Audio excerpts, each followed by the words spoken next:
안녕하세요. 즐거운 책방입니다. 오늘 소개해드릴 책은요, 그릿이라는 책이에요.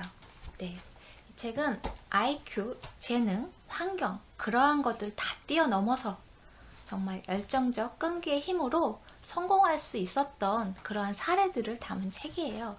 정말 오랜 시간 동안 연구하고 많은 자료를 수집을 해서 쓴 내용이기 때문에 정말 많은 양의 자료들이 들어가 있어요. 그래서 소개해드릴 부분이 너무 많은데 이 책은 솔직히 그 학부모님이라면 정말 사서 읽어보시는 게 좋아요. 대여를 하셔도 좋고요. 직접 읽어보시는 게 참 좋아요. 왜냐하면 제가 소개를 해드려도 이렇게 다 소개를 읽어드릴 수 없어서, 그러니까 사례 이렇게 따로따로 분류를 해서 나눠서 소개를 해드릴 건데, 좋은 내용이 참 많아요. 그래서 이 책은 심리학자 교수 앤젤라 더크워스라는 그 심리학 교수가 쓴 책이에요. 그래서 이분도 자녀를 키우고 있는 학부모 입장이기 때문에 아이들의 그런 그릿을 키워주는 방법에 대해서 많은 연구를 하신 것 같아요. 그래서 그 책 내용이 한 3분의 1 정도는 이렇게 이만큼 아이들에 관련된 자료들로 채워져 있어요. 그래서 학부모이시거나 아이를 지금 출산의 계획을 하고 계시다면 미리 이런 책 내용을 읽어두시면 도움이 많이 될 것 같아요. 그래서 구매해서 한번 내용을 자세하게 읽어보시고, 그리고 한번 이런 부분에 대해서 생각도 한번 해보시고 하면 좋을 것 같거든요. 그래서 여기서 내용은 내면이 강한 아이는 어떻게 길러지는가, 그런 내용이에요. 그래서 오늘은 사례를 소개를 해드릴게요. 보통 부모님들이 아이들을 가리킬 때, 어렸을 때는 뭐 하나부터 열까지 다 가리켜줘야 돼요. 유아기 때는 부모가 선생님이나 마찬가지잖아요. 부모이자 선생님이자 친구이고 그렇잖아요. 그렇기 때문에 모든 것을 다 가르쳐 주는데, 그러한 것들이 조금 더 성장해서까지 하게 된다면, 어떻게 보면 그게 잘못 와전이 되면 그런 부모의 이기심을 그런 엄격함으로 착각하게 되는 경우도 참 많아요. 그리고 어떻게 보면 부모의 이기심이 아이를 위한 거라고 착각하는 경우도 있더라고요.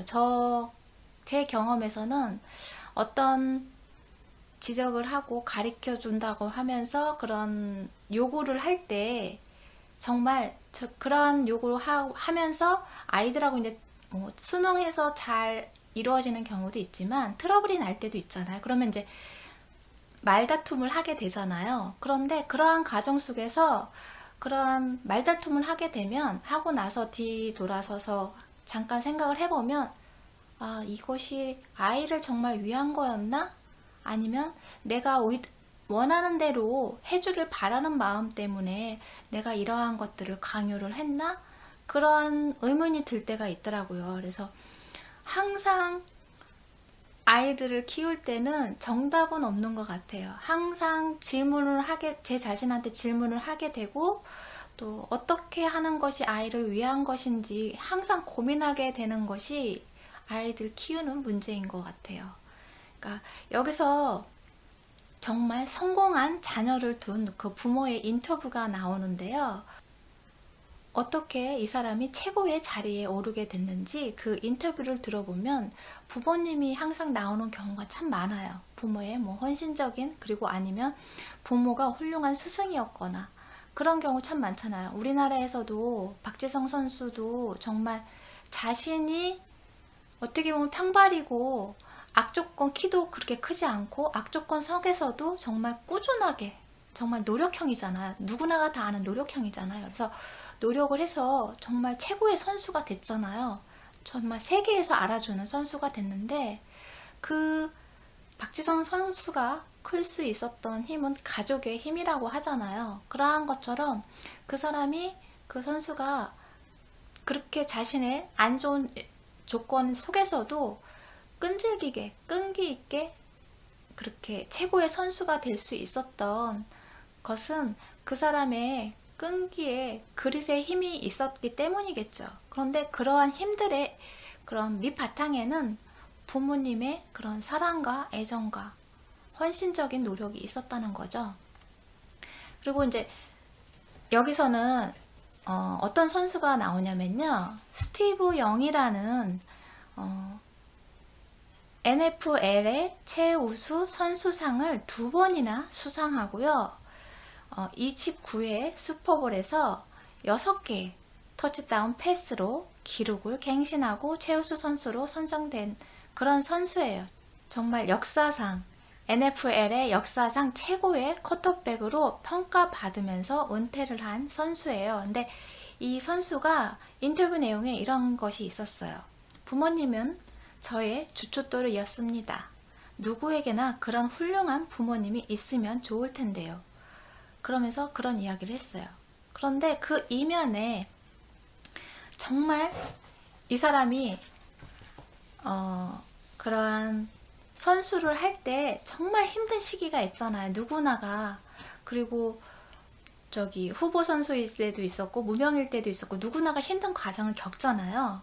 그래서 이 사람이 너무너무 힘든 시기에 너무 힘들어서 항상 짐을 싸놓고 그렇게 생활을 했대요. 매일매일 떠날 준비를 하고. 그러면서 이제 어느 날 너무 힘들어서 부모님한테 이렇게 이야기를 한 거예요. 집에 가고 싶다고. 이 사람이 아버지한테 이렇게 얘기를 해요. 아, 집에 가고 싶다고. 첫 학기 때 내내 짐을 싸놓고 학교에 다녔다고. 그러면서 코치들은 제 이름도 몰라요. 저는 수비팀의 태클 연습용 마네킹일 뿐이에요. 아버지 너무 불쾌해요. 이건 제가 기대했던 상황이 아니에요. 집에 가고 싶어요. 그렇게 이야기했어요. 부모 입장에서 이런 말을 들으면 얼마나 짠하고 가슴 아프고 해요. 그런데 그 아버지가 이렇게 얘기했대요. 그만두고 싶으면 그만둬. 하지만 나는 포기하는 인간과는 살 수 없으니까 집으로 오지 마라. 그건 너도 어려서부터 알고 있잖니? 그러니 집으로 돌아오지 마라. 그렇게 이야기를 했어요. 부모 입장에서 어떻게 이렇게 매정하게 이야기를 할 수 있나. 그렇게 생각을 했어요. 이 작가님도 이 교수님도 그렇게 생각을 했어요. 근데 부모님 인터뷰를 하고 나서 그게 아니었구나 하는 생각을 한 거죠. 부모님 인터뷰를 하면서 알게 된 사실은 정말 이 부모님들이 그러니까 부부가 자녀를 위해서 정말 헌신적으로 했다는 거예요. 이 아버지는 정말 그릿이 별명일 정도로 자신이 해온 일들을 끊임없이 지속적으로 꾸준하게 그렇게 하시는 분이었어요. 왜냐면 직장에서 변호사로 일을 하고 있었는데 그 변호사가 이제 출장이 많잖아요. 출장이 많아도 항상 규칙이 정해놓은 것이 주말은 가족과 함께, 항상 아이들과 가족과 함께 보내는 거였어요. 그래서 그거를 무슨 일이 있어도 지키려고 굉장히 노력을 했고요. 그리고 안 지키는 날이 거의 없었다고 해요. 그리고 어떤 일을 할 때도 끝까지 하려고 노력을 했고, 그리고 또 그러한 것들이 아예 생활화 돼 있던 분이었어요. 근데 어떻게 보면 이 아버지가 그렇게 매정하게 말했던 것은 이 아이의 성향이나 그러한 심리적 그런 것들을 너무나 잘 알기 때문에 그렇게 이야기한 것이었어요. 어렸을 때도 학교 가기 싫다고 그런 경우도 많았고, 여기서 보니까요, 보이스카우트 캠프에도 가지 않으려고 고집을 부리고, 중간중간에, 그러니까 무조건적으로 그냥 싫다고 하는 경우가 몇 번 있었던 거예요. 그래서 그럴 때마다 이 아버지하고 엄마가 어떻게 했냐면 설교하고 비난을 하면서 아니면은 달래면서 아니면은 혼내면서 그렇게 했던 것이 아니고 대화를 한 거죠. 들어주고 질문하고 들어주고 질문하고. 어떤 식이냐면요, 학교에 가기 싫다고 2학년 때 등교하기 싫다고 한 거예요. 그래서 누가 너를 놀리니? 물어본 거예요. 학교에서 무슨 일이 있는가 해서. 그랬더니 아니요 그러는 거예요. 선생님은 좋아? 그랬더니 선생님은 정말 좋아요. 그럼 왜 학교에 가지 않겠다는 거니? 그랬더니 아이가 영이 몰라요. 그냥 학교에 가고 싶지 않아요. 그렇게 이야기를 한 거예요. 그래서 어떻게 했냐면요. 그 엄마가 몇 주 동안을 아들과 함께 등교를 해서 그 2학년 교실에 앉아 있다가 한참 앉아 있다가 그리고 오고 그리고 그렇게 몇 주 동안을 그렇게 한 거예요. 그 아들을 위해서. 그리고 나서 아들이 스스로 등교를 할 수 있을 때까지 그렇게 했던 거예요. 그러니까 그때는 이제 몰랐는데 나중에 이제 그런 공부를 하면서 그게 분리불안이라는 거를 알았던 거죠. 그래서 이 가족과 분리되면서 부모 밑에서 분리되면서 그런 불안감을 느꼈던 거예요. 그래서 그런 불안감이나 그런 마음들이 특히 심했던 아이였던 거예요. 스티븐 영이. 그래서 그걸 잘 알기 때문에 그런 부분에 대해서 일부러 그 시기에는 중요한 시기고 그리고 또 꾸준히 계속 이어서 배워야 하는 시기이기 때문에 엄하게 그렇게 이야기를 했던 거죠. 선택의 조건을 주지 않고 일부러 그렇게 했던 거예요. 아이를 위해서. 아이의 성장에 그러한 발달할 수 있는 그러한 시간을 만들어주기 위해서, 이겨낼 수 있는 힘을 만들어주기 위해서 그러한 선택을 했던 거죠. 그러니까 그러한 일들이 참 많았다는 거예요. 그리고 항상 아이들을 집 지하에 지하실을 아지트로 만들어서 아이들이 항상 친구들을 데리고 와서 놀 수 있게끔 그렇게 해주고, 항상 아이들이 경기를 나가거나 하면 항상 부모와 같이 가서 응원을 해주고 자신의 아이들을 응원하고 그러한 것을 매번 했다는 거죠. 그러니까 끊임없이 아이들을 위해서 후원하고 지지하고 존중해주고 그랬던 거예요. 그런데 그런 엄한 부분에 대해서 그런 끈기 있게 지속할 수 있는 그런 습관이나 그리고 옳고 그름에 대해서, 그리고 어떠한 틀이 있잖아요. 가치관을 이렇게 형성해주는 사회적 규범 같은 거, 그러한 것들에 대해서는 엄격하게 지키려고 요구를 했다는 거죠. 여기서 이 부모가 한 것 중에 하나가 불만 이야기하지 않기. 집 안에서 불만 이야기하지 않기. 그러니까 부정적인 말들을 쓰지 않도록 했다는 거예요. 그러니까 그런 내용도 있고요. 여기서 스티브 영의 부모님이 좀 엄격한 부분도 나오잖아요. 그런데 그런 엄격한 사랑이 부모의 이기심이 들어가서는 안 된다는 거예요. 자녀를 정말 잘 알기 때문에 그렇게 일부러 엄격하게 한 거였어요. 그렇기 때문에 여기서 착각하시면 안 돼요. 부모의 엄격함이 부모 자신의 이기심이 들어가서, 그리고 부모가 바라는 대로, 내가 원하는 대로 자녀가 해주길 바라는 마음, 그런 이기심이 들어가면 안 된다는 거예요. 온전히 그 자녀를 위한 그런 엄격함이 있어야 한다는 거죠. 여기서 양육 방식에 대해서 표가 나오거든요. 한번 보여드릴게요. 여기가 지지고요. 여긴 요구예요. 그리고 지지하지 않음, 요구하지 않음. 그러니까 지지하고 요구를 같이 조율해서 두 가지를 같이 했을 때 현명한 양육 방식이고요. 요구는 하면서 지지하지 않는 것은 독재적 양육 방식. 그 다음에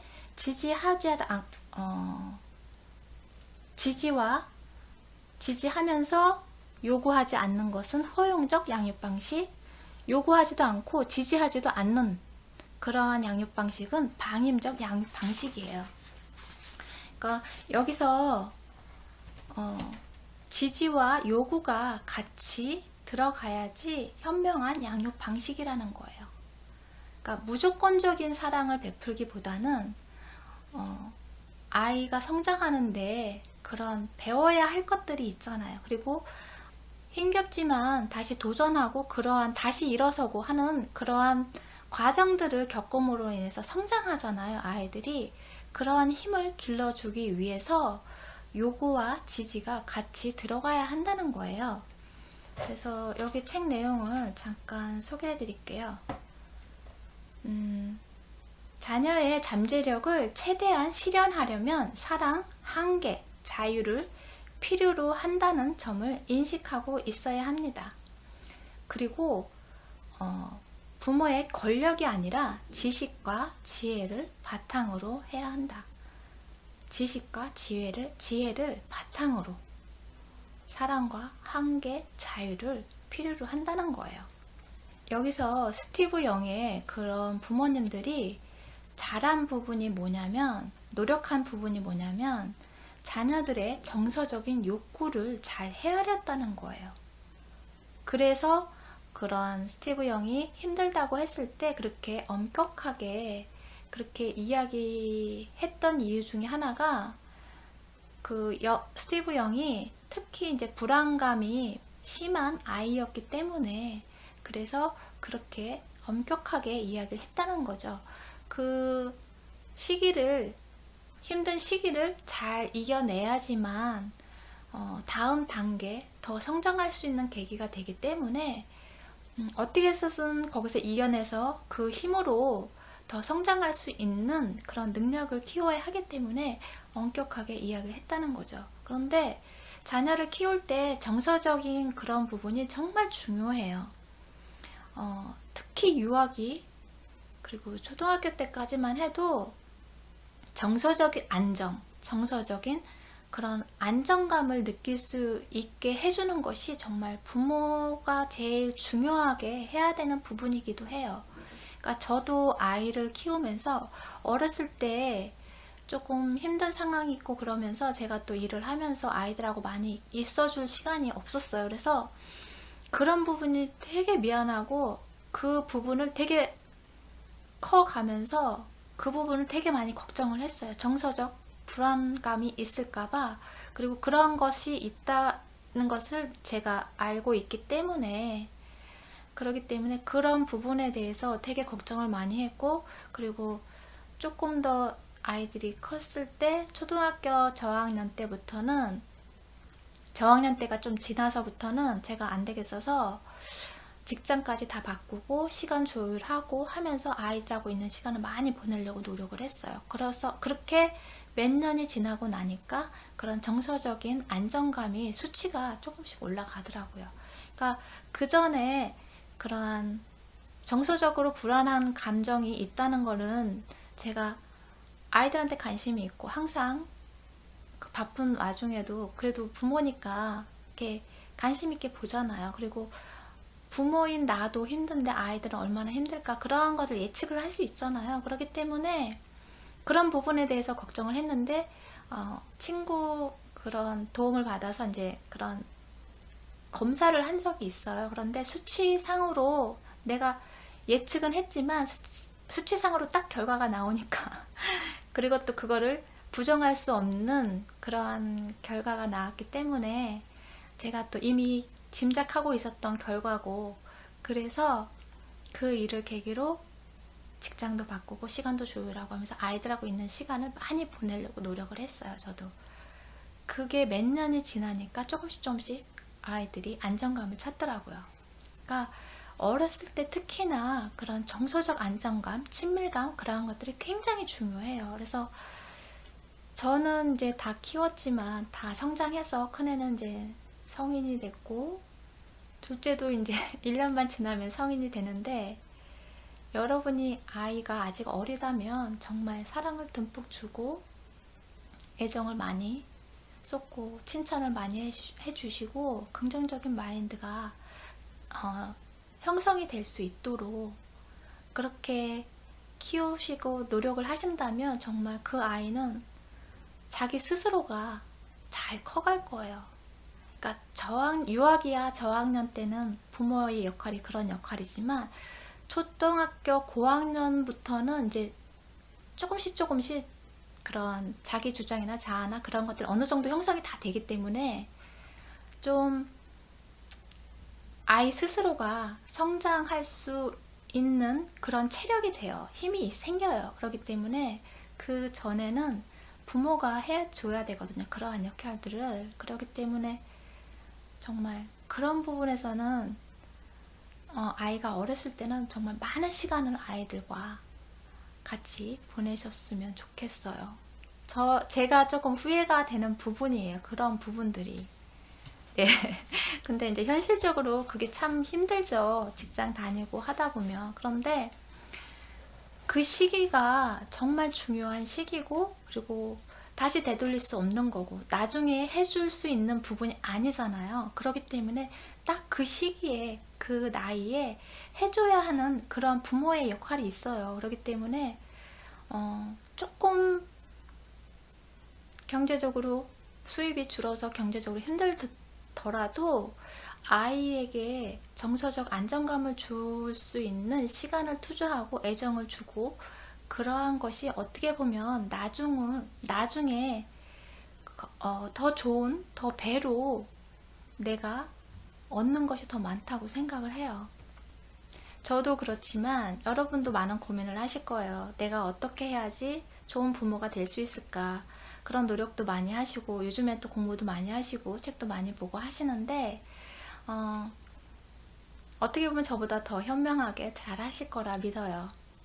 그래서 오늘 이 내용이 조금 자녀를 키우는데 도움이 되셨으면 좋겠고요. 다음에 또 여기 사례가 계속 나오거든요. 그러한 사례들을 소개를 해드릴게요. 네, 구독 버튼도 부탁드릴게요. 다음 시간에 또 만나요. 감사합니다.